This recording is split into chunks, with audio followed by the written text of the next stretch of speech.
Hey, everybody. Welcome to the Herd Fit Podcast with Dr. Sam Marie and myself, Coach David Syvertson. This podcast is aimed at helping anyone and everyone looking to enhance their healthy lifestyle through fitness, nutrition, and most importantly, mindset. All right, welcome back to the Herd Fit Podcast. I'm Coach David Syvertson, and I'm here with two people that have been on the podcast already in recent months as we launched Power Nutrition at Bison and Outlast. We have Kayla on the bottom and Kelly on the top. Ladies, what is up? How are you? Hello. Hey. Kelly just got back from a little bit of skiing up north. Kayla looks very comfortable in that sweatshirt. I just got done with yoga, so I'm feeling very relaxed and zen right now. But the reason for having these two on today is we just got done with Reset at Bison. It's something that we've been doing for 8 or 9 years now. And we always start it in January. We kind of lead it up to February, and it's always kind of geared at just getting people back on track. Lifestyle, nutrition, hydration, workouts. And this year, Kayla and Kelly from Power, they took it on. And this is the second challenge that they've done with the gyms in terms of nutrition challenge. But Reset is kind of already pre-existing. And they took it over. And I would say, without hesitation, it's the best reset that we've had to date. Even looking back at the early years where everyone was so all in on it, there was a lot to reset this year that we had never done before, and I'm going to let them touch on it. But we are going to reflect on what reset was like from our perspective and from the perspective of the people that signed up and did it, because we do have a lot of interesting conversations. We are going to try our best to not name names with certain stories. I do think a lot of people like to hear about real tangible results. But out of respect for people, we'll try to keep names out of it as best we can.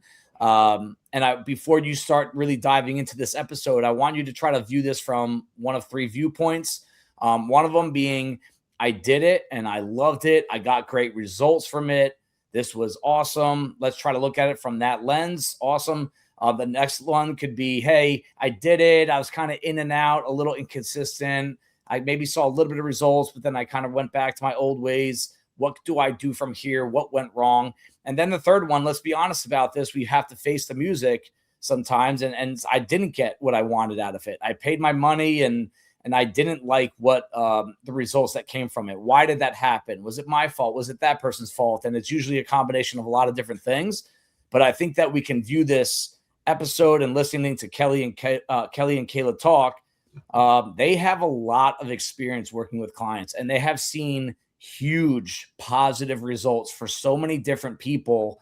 But they have also seen a lot of people struggle with consistency or getting the results. And I think the input that they have is going to be massive. And I think Kayla's just like, hey, I'm out of here. So Kelly, you're going to start us off. She lost us. So hopefully she's back.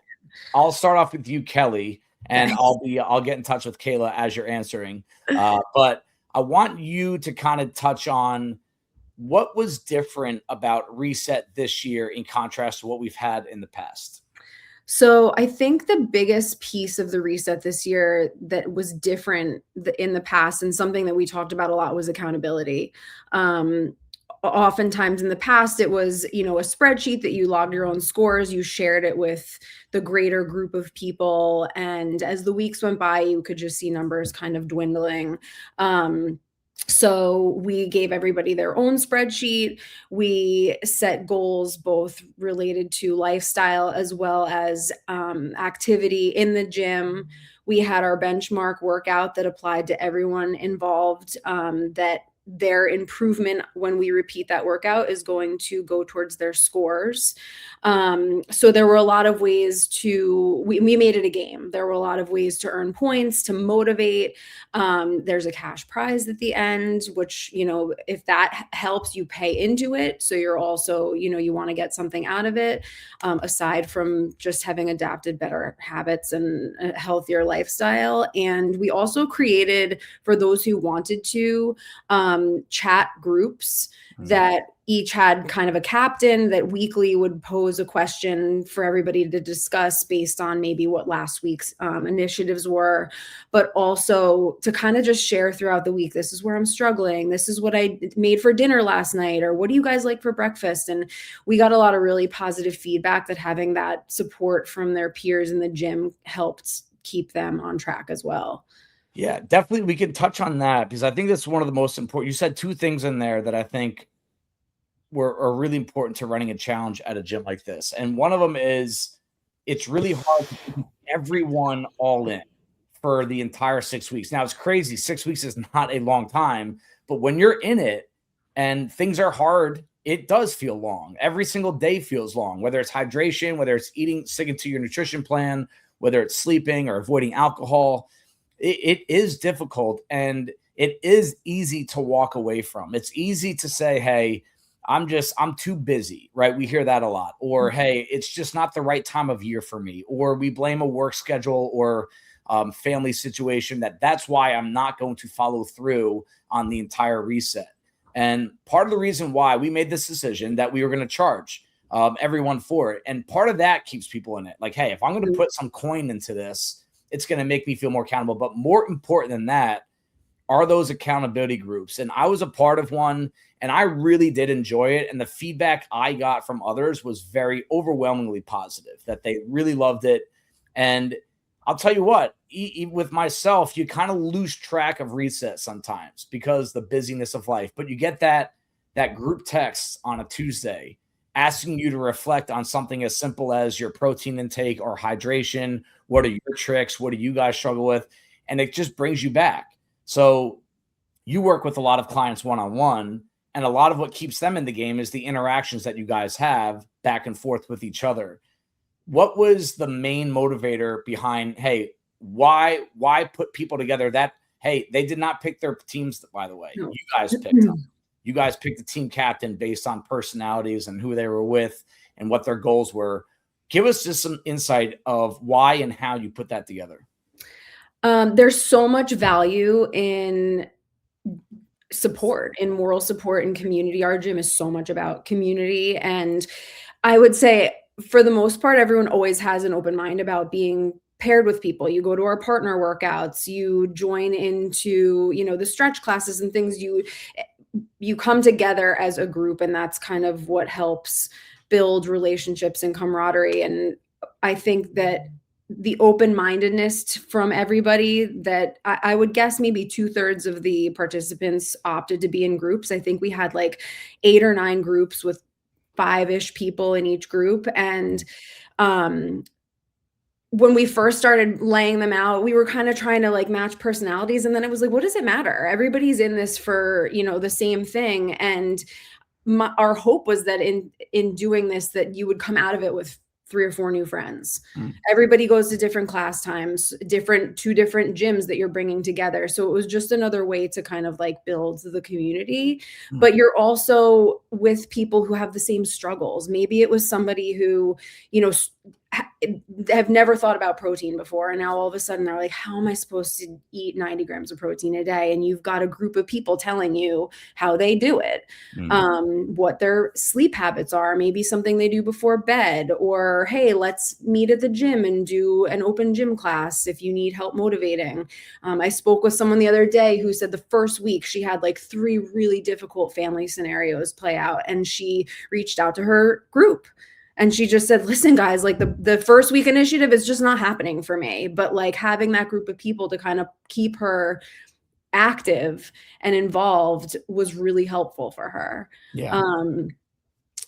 So it really like just helps strengthen the community, but everybody probably got something out of it just in meeting new people and learning their different approaches to nutrition and their time at the gym. Hi, Kayla. Okay. Hi, guys. Kayla, what did you think about what Kelly just said for answer? Really great. It was really amazing. So spot on. Yes, it's so spot on. So, Kelly was just talking about the support groups and how impactful they were and how different that was from the past and how it kind of brought people back. And honestly, it just widened everyone's lens when it came to finding a perspective that you might not get from a single coach that sends you an email on a Sunday. And I really do feel that in a place as big as Bison and Outlast put together, you will find people you connect with there. Yes, you have to put yourself out there a little bit. You can't be an ultra introvert, but there are other people in that gym that really can teach you, even without from the professional landscape, just teach you about what they do and what works for them, and something might click. And I think it's really a duty of anyone within the community to keep trying to reach out to people and connect, because at some point you're going to find something that truly does help you. Kayla, what? Sorry. No, it was fun too, because we didn't know how it would be received, especially like when we picked the captains. It was like, well, they didn't opt for that, but like people got really into it and like had group names and logos. And so it just became like another piece of the reset that was new and that, you know, everybody could get excited about and involved in. I had someone tell me if it wasn't for my accountability partner, or at least the group chat, and then even then, so like they picked a partner within that group chat, that they wouldn't have shown up to the gym that day. Nice. And like, that's really cool. That's huge. I mean, that's why we always say it's like we kind of lean on the community, I think, more than people think. And this is just another example of that. It also just showed we have a lot of leaders in our gym that are not necessarily on the staff, like that. Those aren't like, we have a lot of people that are just naturals at really bringing people together and communicating and giving advice. And this really gave an opportunity for some of those people to really shine, because they have lives outside this gym that we don't know about. And then you see them operate in this environment, in this role, and you're like, wow, that was really impressive. And you almost want to kind of beg, borrow, steal from it. Kayla, what for you, from your perspective, was different about Reset versus the weight loss challenge? Because some people think it was very similar or the same because they have specific weight loss goals all the time. But what for you, like, what was something you wanted to set apart from the weight loss challenge? It was inclusive to. Uh-oh, Kayla, I think you're freezing. So we'll see if we can get Kayla's internet connection. But Kelly, let me answer that question for you. What was different about, what did you want there to be different in Reset than the weight loss? So I think what Kayla was about to say was it was inclusive to everyone at the gym. So, you know, the weight loss challenge was specific to people who, you know, had weight loss goals. You could do it if you did not have weight loss goals and just try to, you know, follow along and eat healthy and learn more about your nutrition. But this was more of a lifestyle challenge than just your diet. Our initiatives in the weight loss challenge were focused mainly around what you were eating, whereas this was based on all of the things that support a healthy lifestyle: hydration, sleep, protein, fruits and vegetables, no alcohol was recommended, but actually we didn't make that an initiative for this one. And then we included the physical challenges. So we had the benchmark workout that you programmed for both gyms. It's not yet repeated, but there were workouts throughout the last 6 weeks that were incorporated the movements so that people could work on and improve if you're consistently showing up. And then there was a weekly challenge that also was, whether it was like accumulating time in a plank or getting your steps in, and all of those things also supported the benchmark. So I don't know if Kayla wants to elaborate, or I was just saying that it was inclusive to everyone. I think you were about to say that. So I took from that. Did you mention the InBody score? I did not. Not yet. InBody score was really cool because it was like this objective measure of whether it was weight loss or weight gain or just being healthy. If your muscle mass was either maintained or increased, that score went up. But if you significantly lost weight and then along with muscle mass, that score was tanking. So I thought that was one of the biggest like objective measures that it was the first time we used it, that we could kind of measure that, like, hey, it doesn't always have to be weight loss. You could do this with a weight gain goal or a mass gain goal.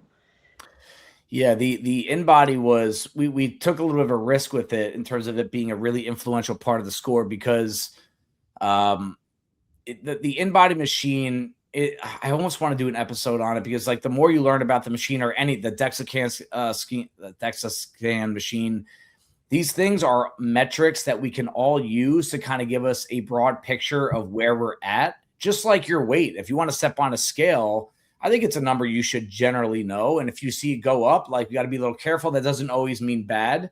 But if you see it decline rapidly, that does not always mean a good thing. So the InBody machine is very biased towards muscle mass, meaning if you crash diet, I've done this before. I've done a 1 week fast, and I've done it twice, and I lost 16 pounds in 5 days. And that was by design of just like, hey, don't eat for 5 days. That's not real weight loss. This is not meant to get you down to a certain number. But I remember just for fun, I did an InBody scan before and after, and my InBody score was significantly less. You don't work out for the whole week, and all you do is just lose weight. But in that time, you can lose some muscle mass, and you're not working out at all. That's not good. And I think a lot of times growing up, we associate the weight loss for success or not success. And these kinds of scans, whether you really buy into them being 100% accurate or 90% accurate, whatever, it gives you a much broader perspective. And the algorithm within InBody, it is biased towards muscle mass. So the people that crash diet and cardio their ass off and burn calories over and over, yes, you will lose weight. You might even fit into some of your clothes better. A, not sustainable. B, not very healthy either, because I think we're all in agreement. You want to at least maintain, if not build muscle mass as you get older. If you don't, you're going to be in trouble at some point. Yeah. I also think there's a major, as a society, there's this focus on weight loss as this marker of health. And so when people didn't see that in their results, they were disappointed. But that was not the only indicator. Like, they were feeling great, their clothes fit better, they looked better. You know, there was marked change in the way they looked. They felt better at the gym. But like that one little, like, not seeing the weight go down on that InBody was like a little bit of a punch in the gut that's what their goal was. And so I think, again, I think part of the intention here for Kayla and I was like, this is about a lifestyle and being overall healthy, which is called out in all of those things I just mentioned, not just the number on the scale. There's too much focus on that number on the scale. How much do you guys see that? You guys have private clients, a lot of them between the two of you, and you're still accepting for anyone that wants to take this to another level, which definitely will help you take your results and your challenges to another level if you work with these two, or one of these two, I should say, in a one-on-one format. But how hard is it, Kayla, to kind of get that through to people's head that it's more than weight loss? It's okay if that's a goal of yours, but there's more to it than that. There's more to it than a 6-week reset. We are trying to change the lifestyle so that this is not always a diet that you're on. You're not always trying to lose a few pounds before you put a bathing suit on. It's just, this is the lifestyle. How hard is that to get through to people? It can take months. Sometimes it's like 3 months in before somebody's like, oh, okay, this is what you're talking about. Like, I didn't necessarily budge on the scale, but I look better. I feel better. And it takes a long time. I think you have to go through it to actually understand it. Yeah, I've had people, it's some of the first things I work with when I work with someone is, what is your relationship to the scale? And like, you know, what's that history been like for you? In a lot of different ways. Like, how often do you weigh yourself? Why? And it could be good, it could be bad, it could be helpful, it could be unhelpful. But it takes a long time because people put a lot of their health metric in that number on the scale, even if they know, or if we've heard and we have data that says it's not the only thing that matters. So it takes a long time. Yeah, I mean, you're talking about, for some people, decades of thinking a certain way. It's not going to change in a few weeks. It just won't. No.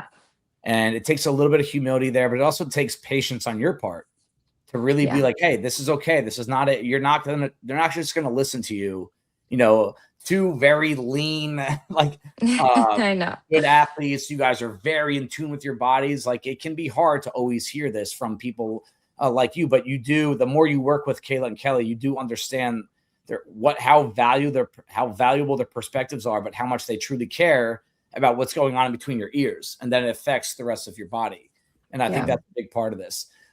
Sticking with the process of reset, the weekly challenges, right? So I have my reset scorecard right here, and we had a kind of a lifestyle goal and then a workout, a physical challenge, we should call it. And the lifestyle goals were: hit a daily protein goal. Week 1, eat 5 colors of fruit and vegetables per day. Week 3, drink 50 to 60% of body weight in ounces in water every day. Meditate 5 minutes per day, sleep 8 hours per day, and walk 7,500 steps per day.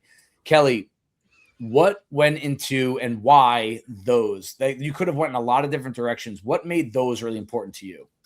So, like we said, those were more lifestyle goals. And we wanted to start with, the 90 grams of protein a day. There's obviously always this big to do about protein. I think Kayla and I both agree that you don't have to eat as much as that gram per pound of body weight type situation. But, protein, especially as we get older, is so important for just maintaining muscle, let alone building muscle, repairing muscle after you work out. So we wanted to kind of get everybody started with the protein goal, and then every week kind of build off of that a little bit. Obviously fruits and vegetables are something that once you start paying attention to it, you're like, oh, I don't really get enough of that. It's part of a well-rounded plate at any meal. It's volume, it's fiber. So it kind of checked a few boxes. And every week we reiterated that, like, don't move from one to the next, kind of incorporate one with the next, stack those habits as you go, and don't aim for perfection, because we don't live in this vacuum where every day is perfectly laid out and we can hit all of our goals all day long. That's not reality. And that's not what makes this process sustainable. The sleep and meditation, it's just being mindful, being more in tune with your body, slowing things down a little bit, recovering from not just a workout, but like our crazy days, and just trying to like think more about your bedtime routine. Like, are you scrolling? Are you having trouble falling asleep? We had people who were like, I can only sleep 6 hours. I failed all week because my body just doesn't. But are you in bed at, 10 o'clock with your phone off and just kind of like reading a book or, whatever it is? It's also part of the process, is not just the sleep, but like, how are you falling asleep, and, how are you resting and relaxing? So we wanted everybody to introduce kind of the foundational, lifestyle choices that support an overall healthy way of living, and kind of roll them one into the next throughout the weeks. And Kayla, you remember reset of being like, hey, if you want 5 points today, you have to do all 5 of these every single day, right? And I actually got feedback prior to reset starting saying they actually preferred the 5 points every day because it makes them go. But to echo Kelly, layering them, is actually a much more attainable path for people. And we're not saying, hey, week 1 daily protein goal is over, let's forget it. No, that's you went all in on that week for that. Now it should feel a little bit more natural for you to do. Where do you stand with that? Because I don't think there's a right or wrong to say, hey, all 5 every week, let's see what you got. Let's see if you're actually all in or not, or being a little bit more empathetic and saying, hey, one thing at a time. Where do you stand on that when it comes to layering these things versus going for all these all the time? In a group setting, I think layering is the way to go, because you have people at all ends. You have people that are really experienced, that are ready to go all in on every single point, and then you have people who are just starting. So I think that was the way to go for the group challenge. But individually, it depends on your experience. Like, if you're automatically doing things, you're automatically drinking your 80 ounces of water a day, Like that's like a no-brainer. You're automatically eating your X amount of protein per day. It's not even hard anymore.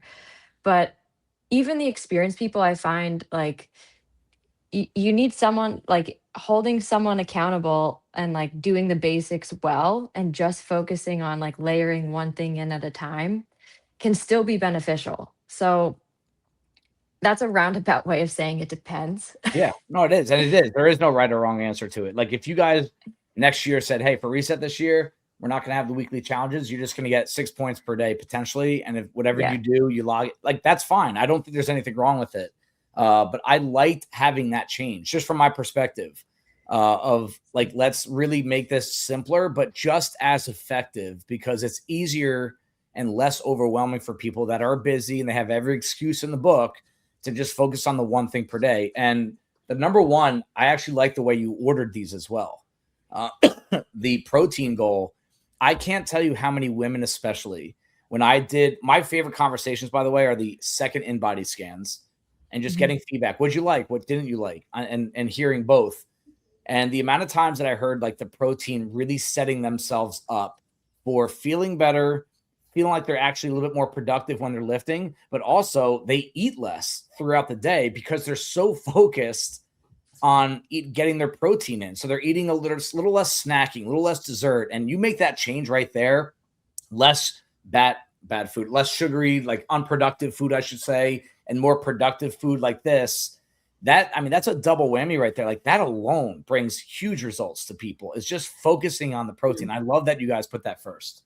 Yeah, there was like that thought process was protein and fiber, the thermic effect of food, like the amount of energy it takes your body to break down protein and fiber, it takes more for that. You're going to be more satiated, and your body is actually using energy to break those things down. So, Right. like we strategically place them at the top, so people are doing science without even knowing it, Yes. and it's helping them.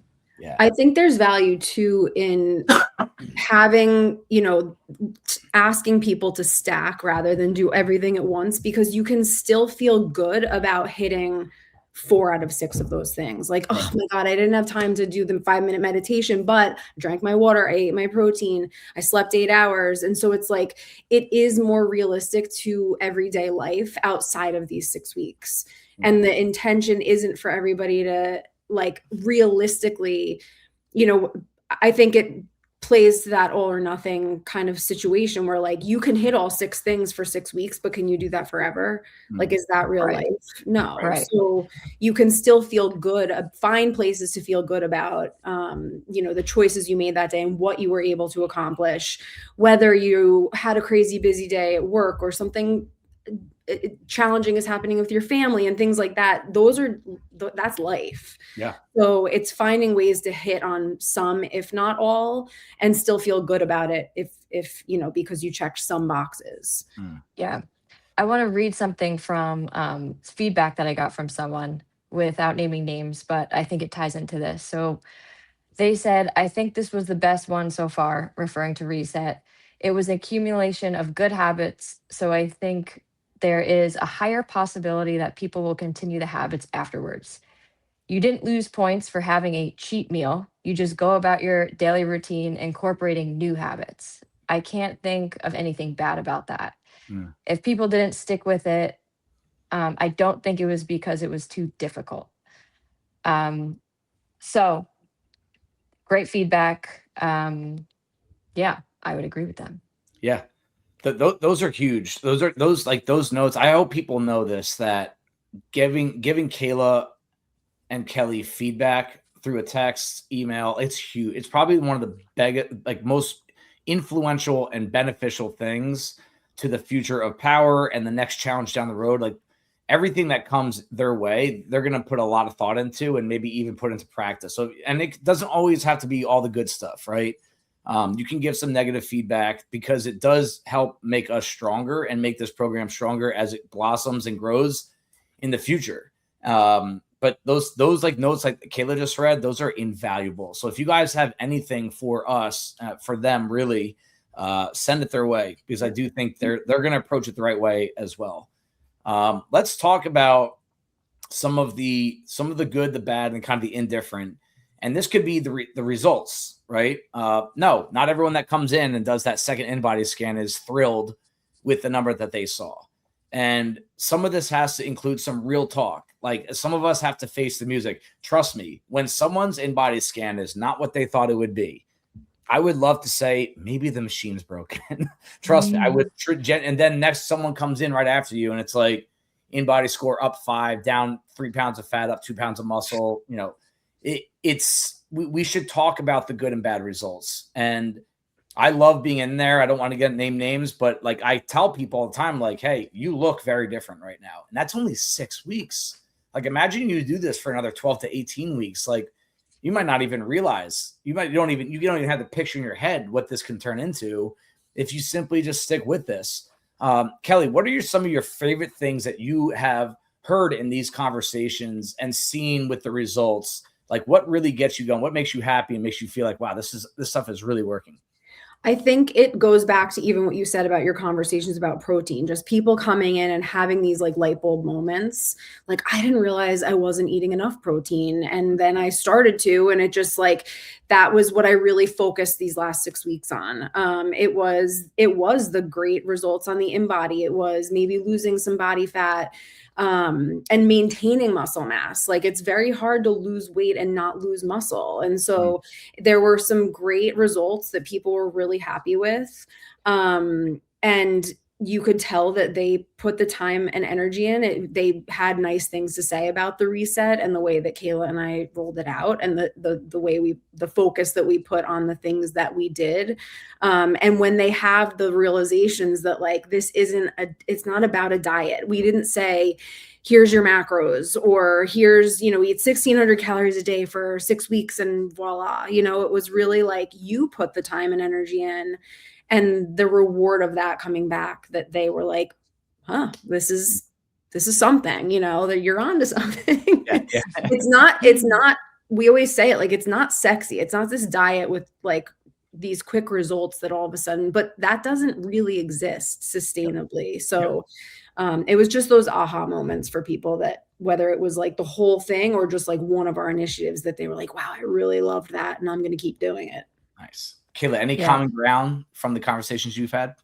Yeah, absolutely. I had, even in the first like 3 weeks, like a couple come up to me and say, we don't feel like such failures at the end of the day.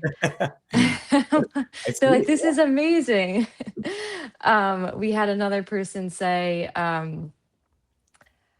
this was really amazing for me personally. Still no alcohol for 6 weeks, baby. Let's go. And like, that's like really huge. There were things that on that we actually we had a guide at the beginning of the challenge that was like, we put a lot of education into it.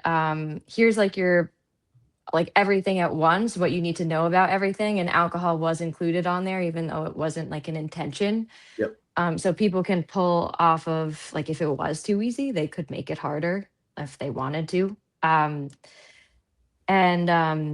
So yes, alcohol was on there, and that was part of it. And like, even just that, like, that can move the needle in a really big way. And it was really nice hearing that. So Yeah. I heard a lot, which we've already said, just like the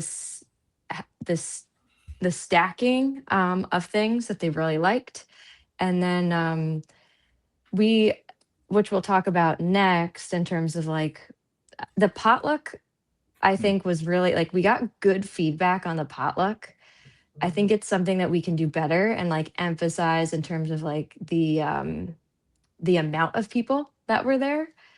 But the people that were there gave feedback and was like, that was really cool. Like the missing link of like, we felt connected. But yeah, I have some thoughts and like pros and cons about that when we get there. Yeah, definitely. And I did, I think I want to say I did 10 InBodies this weekend, this week. And the number one thought that kept on coming up, I think almost every time, especially with the people that were really happy about the results, was like, hey, it's not as hard as I thought it would be to really just like do this. And by do this, meaning like change how my body looks and feels.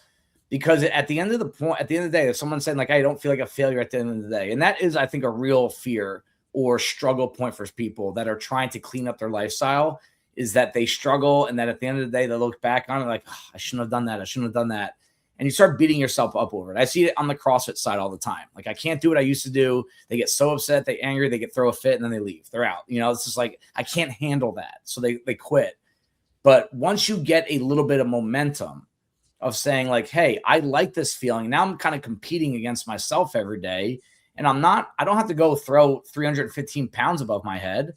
I just need to not have dessert every single time I eat dinner at night, or I need to not have, soda every time I have a lunch, right? Like all these little things that feel like they're part of your routine and maybe you're addicted to, you put 2-3 weeks of solid effort into it, it becomes easier. Like, I know I see this with people start CrossFit. It's really hard to come in there 5 days a week when you start. Like, you never know what you're doing. You're surrounded by people that are just crushing everything, and they're loud and they're obnoxious sometimes, and they're having a good time. And you're just like, why does my wrist hurt every time I put a bar in my front rack, right?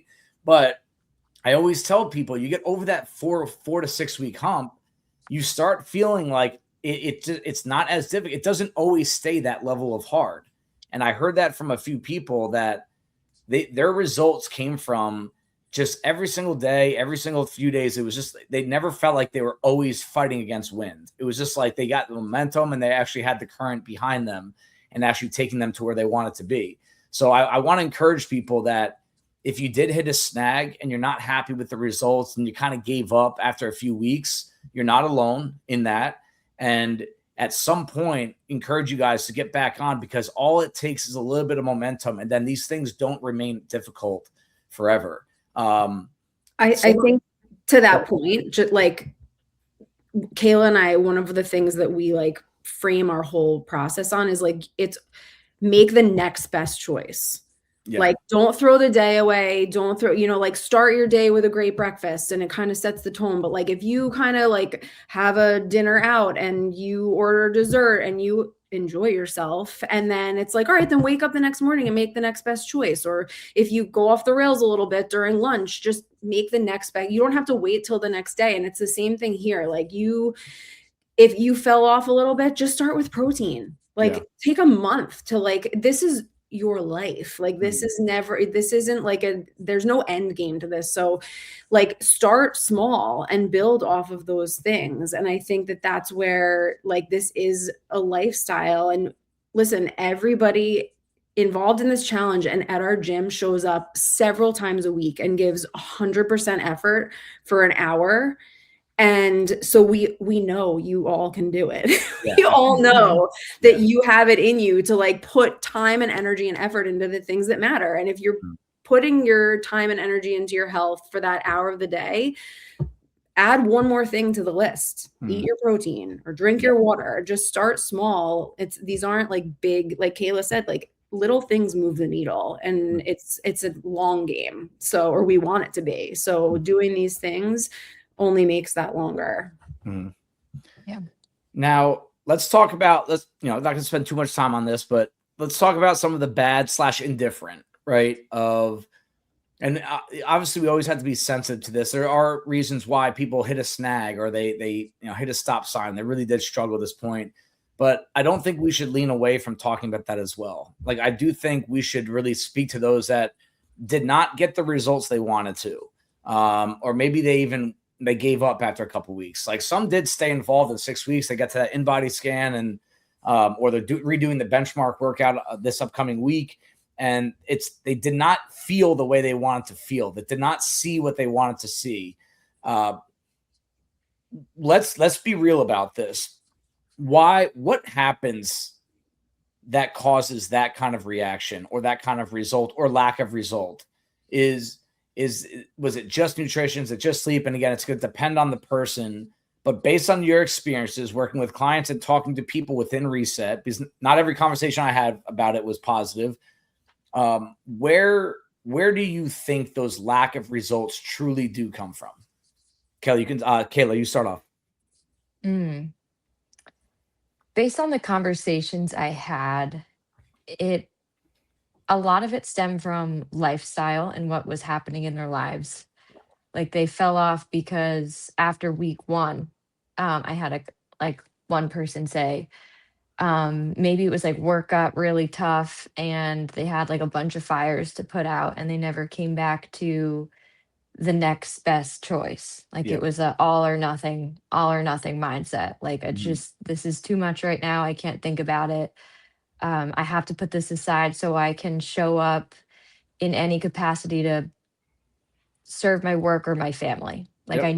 I need to put them first. And it's not a bad thing. It's just I think the all or nothing mindset is getting in the way of you getting to where you want to be in your health. Mm. And that happened a lot.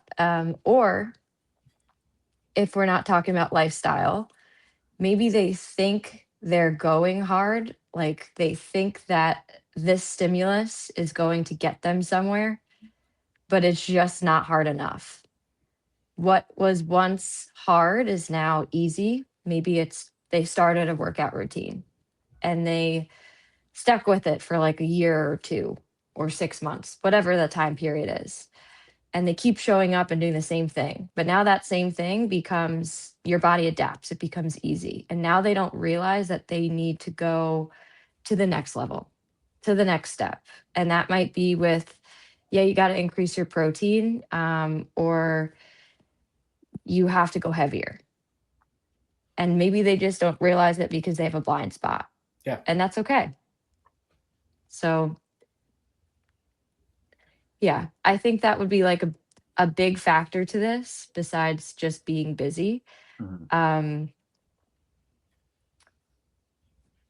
Yeah, I have more thoughts.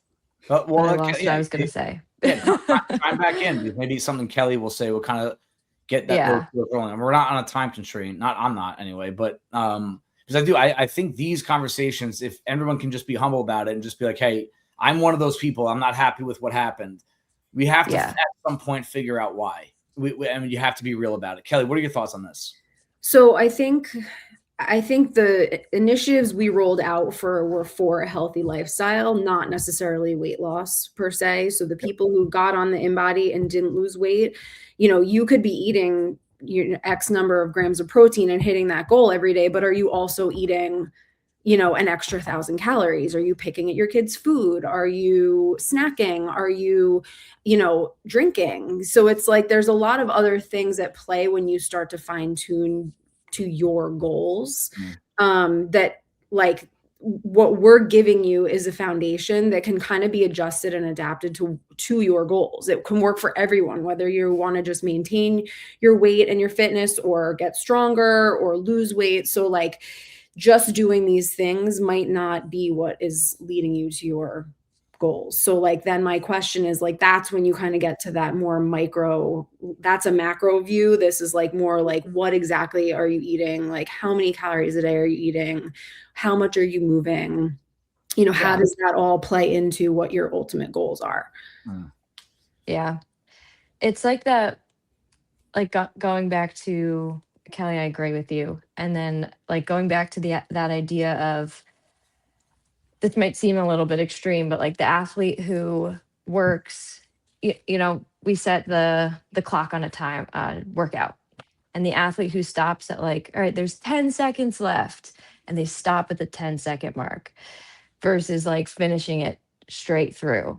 Like the intention, like relating that to nutrition is like, and working out, showing up with intention is super important. It's also just like the athlete who is kind of just going through the motions and showing up, but they don't have the intention of like why they're doing it, versus the athlete who's like, they're doing the same exact workout, but they're doing it to like their hardest and best ability or their best capacity for that day. And they're showing up with intention behind it. Same exact workout, one athlete gets left behind, the other athlete is striving to meet their goals. So it's also like the mindfulness around it, which is why we gave a lot about mindfulness in this reset. Yeah. Yeah. I would say to piggyback on that, I'm big on this from the workout side is, if we have a workout, especially we do this at Outlast a lot. We're going through a whole strength routine right now where we kind of give you 8 to 12 reps. Like that's how many you're supposed to do of these different movements. And we always say like, this is supposed to feel heavy. You should be approaching failure. If you get done with 12 and you could have done more, you picked the wrong weight. And this happens with a lot of people that want to look better. And they're auto-programmed to think if I lose weight, I'll look better. And in a lot of cases, to be blunt, that's just not true. But if you're building muscle, right, and trying to lose some of that fat, that's where you see the results. You don't build muscle by not going heavy. You don't build muscle by feeling a burn when you start doing some stuff. You could also relate this to, we see this on the CrossFit side a lot, where the range of motion, as you get tired, it gets worse. Right? I stopped squatting all the way down because my freaking legs are tired, Dave, right? Or I put too much weight on the barbell, or this person's in front of me and I had to go catch them. We have people literally in the gym that will do 35 burpees instead of 50 so that they have a better score on the whiteboard. And this is where you have to look internal, because that to me is someone that's looking external for results, where you look internal and say, hey, I'm here for me. I'm here for my results. I'm going to push weight. Now, do I want you to get hurt when you're working out? Absolutely not. This is where coaching comes in. This is where it's our responsibility as well. But if the weight says go near failure, you better be near failure. And if you're not, it's wrong. If we're going to be black and white about this, it's the wrong way to work out. And that really could lead you down a path of, like Kayla, not working for those extra 10 seconds. No, it's not the difference of today's workout that's going to make the difference of an InBody score 6 weeks from now. But I bet you do that a lot. I bet you stop with 10 seconds a lot. Add that up over the course of the year. It's like not even going to the gym 5 to 10 of those days. And not squatting all the way down, not locking out your elbows, not pushing a really heavy weight. Another thing that we could think about for some people on the more nutrition side is it's hard, but doable. Write down everything that you put into your body for a few weeks. Because I think a lot of people don't know. They don't log their dressing on their salad. They don't log the soda that they drank. They don't log the snacking food that they had next to their meal. Those little things, Kelly made this illustration, I think last time we talked, like those extra 300 to 400 to 500 calories per week, like your coffee creamer, like that kind of stuff. It's you add that up over the course of the year, that could be your 5 to 10 pounds, right? Just those little things. And I want to challenge people when you're working out, like, and ask a coach. They'll talk your head off, most of them. What is the stimulus? What am I supposed to go for here? And then when you're eating and you're paying attention to that, like really log for a few weeks to really show yourself what's actually truthfully, objectively going in. Yeah. And that 300 calories is your whole deficit. Mm-hmm. Yeah. But that was done with salad dressing and coffee creamer. Yeah. And you can't cheat that ever.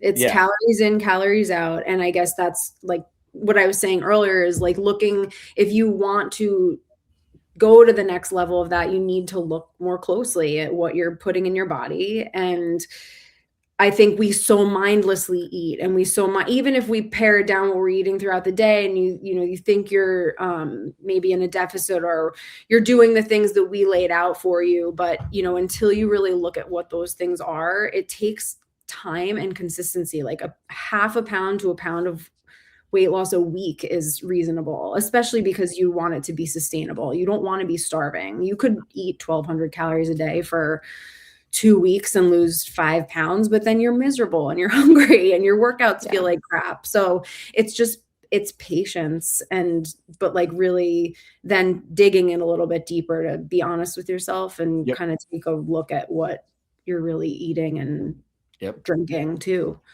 Mm-hmm. Especially for the seasoned athletes, like the athletes or individuals who've been doing this for years and who are like, I plateaued. Like that can be really useful for that plateau is getting a little bit more micro. Yeah, that's awesome. Now where to go from here? Let's first talk about the potluck a little bit, Kayla. I was there. I thought it was awesome. It was a small group. It is hard to, by a small group, let's put a percentage on this. I think about 12 to 15% of people doing a reset were there. So that it's just low volume, but it was really effective, and we got really good feedback from it. Really tough to get people together, and ever, especially on a Saturday night. But when we look forward to next year and where you guys are going to take this, how involved do you think that potluck dinner? Because I do agree with you, Kay. It just connected people, and that's a big part of this. That's why people don't leave. Back in the early days, we used to go to the Reese house. Back when it wasn't 80 people doing a reset, and it was easy to all fit in one house. And again, I remember that being like it's you're still there, you're still present with people, and it kind of almost gave people a boost. Where do you want to go with the potluck dinner in relation to being right in the middle of reset next year? And what were your thoughts on that overall? Yeah. First of all, I thought it was so fun. I really liked it. We started off with a group stretch led by Kristen T, one of our coaches, which was awesome. So we had a mobility session for movement, and then everybody showed up in terms of food. Like the food was really good, Really good. which was awesome. And just like there is the act of eating together with people. And like I did a mindful eating activity that was like a little quirky, and you had De Silva like chirping about whatever he was like, he had an issue with it. Of course, yeah.